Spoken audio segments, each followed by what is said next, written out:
Telugu digital media network లో political కేటగిరీలో number 1 కేవలం 72 గంటల్లో 1,50,00,000 వ్యూస్ పైగా popular TV network. Sonia Gandhi Karimnagar నుంచి పోటీ చేస్తుందని సమాచారం సార్. నిజంగానే ఆమె కరీంనగర్ నుంచి పోటీ చేస్తున్నారు సార్ ఎంపీ ఎలక్షన్స్ లో? అంటే తెలంగాణ నుంచి గతంలో కూడా గాంధీ కుటుంబం పోటీ చేసినటువంటి చరిత్ర అయితే ఉంది. మెదక్ నుంచి ఇందిరాగాంధీ గారు అప్పుడు పోటీ చేయడం, ఇక్కడ గెలవడము అదంతా మనకు తెలిసిన చరిత్రే. కాబట్టి ఇప్పుడు మరి వారు ఒకవేళ అభిప్రాయపడితే అది కరీంనగర్ అయినా, ఖమ్మం అయినా, మెదక్ అయినా ఏదైనా కావచ్చు. ఎందుకంటే వారు ఎక్కడి నుంచి అయినా పోటీ చేయవచ్చు. ఇంకోటి ఇక్కడ తెలంగాణకి సంబంధించి వచ్చినప్పుడు తెలంగాణ ఇచ్చిన పార్టీ, తెలంగాణ ఇవ్వడానికి ప్రధాన కారకురాలు. పార్టీలో కూడా కొంతమంది వద్దన్నా ఆమె మొండికేసి పట్టుదలగా నేను మాట ఇచ్చిన. ఎందుకంటే కరీంనగర్ అనేది 2004లో ఆ కరీంనగర్లోనే ఆమె మాటిచ్చింది. మీ మనోభావాలు నాకు తెలుసు, మీ మనోభావాలని నేను గౌరవిస్తున్నా, మీ కోరికలను నేను నెరవేరుస్తా. డైరెక్ట్గా తెలంగాణ స్టేట్ ఇస్తా అని చెప్పలేదు, కానీ మీ మనోభావాలను గౌరవిస్తా, మీ కోరికలు నెరవేరుస్తా అన్నటువంటి ఆ మాటలు ఆమె 2009లో ఆమె కరీంనగర్లో ఇచ్చినటువంటి ఆ మాటని ఆమె నిలబెట్టుకోవడంలో భాగంగానే జరిగిందనేది చరిత్ర ఆధారాలు ఉన్నాయి.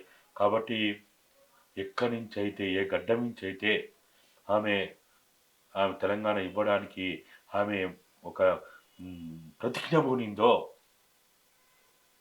ఒక గట్టి నిర్ణయానికి ఇచ్చిందో, సమాజానికి ఇచ్చిందో, మరి ఆ గడ్డ మీద వచ్చి పోటీ చేస్తే తప్పనిసరిగా తిరుగులేని మెజార్టీతోటి గెలుస్తున్నది నేను భావిస్తున్నాను. బీజేపీ నుంచి మల్కాజ్గిరి నియోజకవర్గంలో మోదీ పోటీ చేస్తారని వార్తలు వస్తున్నాయి సార్. అట్లే బీఆర్ఎస్ కాంగ్రెస్ నుంచి ఎవరు పోటీ చేయొచ్చు సార్ మల్కాజ్గిరి నియోజకవర్గం నుంచి?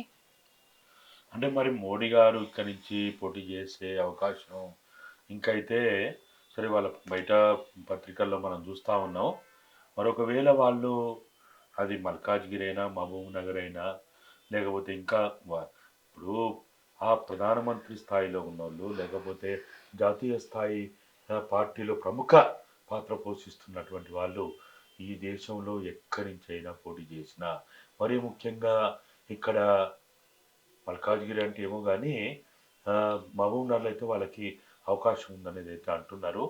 మరి మోడీ గారు ఇక్కడ పోటీ చేస్తే కొంత బీజేపీకి సానుకూలమైన వాతావరణం ఏర్పడే అవకాశం ఉంది. ముఖ్యంగా సౌత్ ఇండియాకి ఇది గేట్వే ఆఫ్ సౌత్ ఇండియా.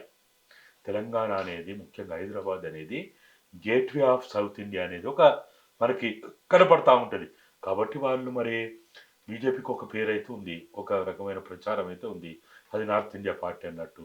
మరి మోడీ గారు వచ్చి ఇక్కడ పోటీ చేస్తే మరి ఇక్కడ కానీ, కర్ణాటకలో కానీ, తమిళనాడులో కానీ, తమిళనాడులో పెద్దగా ప్రభావం చూపెట్టకపోవచ్చు, కేరళ కానీ మన సౌత్ ఇండియాలో మరి పెద్ద ప్రభావం లేకున్నా, అంటే ఇక్కడ ఏదైతే బీఆర్ఎస్ ఈ రకమైనటువంటి సంక్షోభానికి గురైందో, నెక్స్ట్ మా బీజేపీ పార్టీ రాష్ట్రంలో పురోగమించాలి, ఇక్కడ పాగా వేయాలి, మేము విస్తరించాలి అనే అభిప్రాయంతో బలంగా ఉన్నారు వాళ్ళు. ఆర్ఎస్ఎస్ బలంగా ఉంది.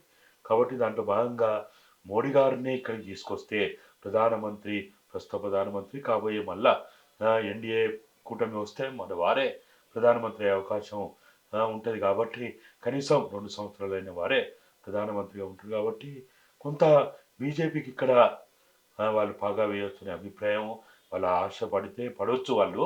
కానీ చూడాలి మరి ఎంతవరకు ఇది మోడీ గారు నిర్ణయం తీసుకుంటారు, ఏం జరుగుతుంది. ఒకవేళ మోడీ గారు అక్కడ నిర్ణయం తీసుకొని సోనియా గారు కరీంనగర్ నిర్ణయం తీసుకుంటే అప్పుడు బీఆర్ఎస్ మీరు అన్నట్టు ఇప్పటికైతే కొన్ని వార్తలు వస్తూ ఉన్నాయి, కేటీ రామారావు మల్కాజ్గిరి నుంచి పోటీ చేసే అవకాశం ఉందనేది.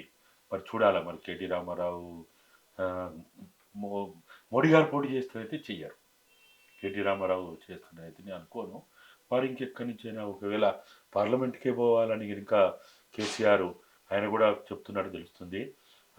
ముఖ్యమంత్రి అదే మన కేసీఆర్ గారు ఆదేశిస్తే నేను పోటీ చేయడానికి నాకేమీ అభ్యంతరం లేదని అంటున్నాను. ఇవన్నీ కూడా ఏంటంటే వాళ్ళ అనుచరుల ద్వారానో, మీడియా లీక్స్ ద్వారానో తెలుస్తున్నది. చూడాలి, ఇంకొక మనం ఈ సంక్రాంతి అయిపోయి 10-15 రోజులు అయితే దాదాపుగా వాళ్ళది కూడా ఇది ఇప్పుడు నియోజకవర్గాల సమీక్ష అవుతున్నది. నేను అనుకుంటా 17వ తేదీ 18వ తేదీ వరకు వాళ్ళ నియోజకవర్గాల సమీక్ష పూర్తయిన తర్వాత అప్పుడు ఇప్పటివరకు వాళ్ళు చెప్తున్నది ఏంటిది, కరీంనగర్ ఒకటి అనౌన్స్ చేసిండ్రు వినోద్ కుమార్ గారని, మన చేవేళ్ళ ఒకటి రంజిత్ రెడ్డి గారని ఇప్పటివరకు మనకు చెప్పినటువంటి కనపడ్డటువంటి ఉన్నాయి. మరి మిగతాయి చూడాలి ఇంకా ఎవరెవరు ఏంటిది ఎక్కడ అనేది మనకి ఇప్పుడే ఏం చెప్పే అవకాశం అయితే లేదు.